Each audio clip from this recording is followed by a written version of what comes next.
आज हम देखेंगे दोस्तों, जो विजडम टूथ रहता है, हमारा जो लास्ट मोलर जिसको हम बोलते हैं, या तो हिंदी में उसको हम अक्कल दाढ़ भी बोल देते हैं। उसमें बहुत बार पेन होता है, तो उसका मैनेजमेंट किस तरीके से किया जाए। तो दोस्तों होता क्या है, जनरली हमारा जो विजडम टूथ है वो 18 से 20 साल की एज में आता है। और उस टाइम पर क्या होता है दोस्तों, किसी किसी का जो जबड़े का जो साइज है, ये जो आप देख पा रहे हो, यहाँ से जबड़े का जो साइज है वो थोड़ा छोटा रह जाता है।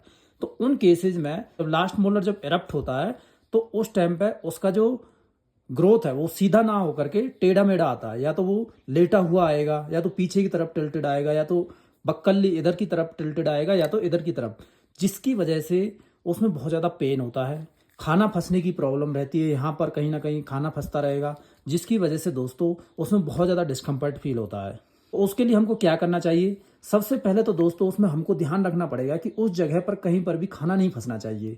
अगर खाना फंसता भी है तो आप फ्लॉसिंग या तो टूथ ब्रश से कैसे भी करके वहां पर खाने को निकालना है।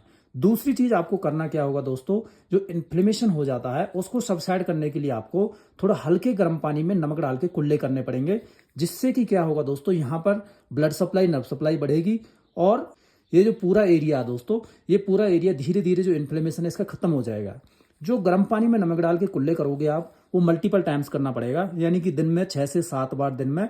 और जब तक ये सबसाइड नहीं हो जाता है, ये जो प्रॉब्लम दोस्तों मल्टीपल टाइम्स आती रहेगी। यानी कि ऐसा नहीं है कि एक बार खत्म हो गया तो पूरी तरह से ठीक हो जाएगा, ये आपको मल्टीपल टाइम्स आती रहेगी।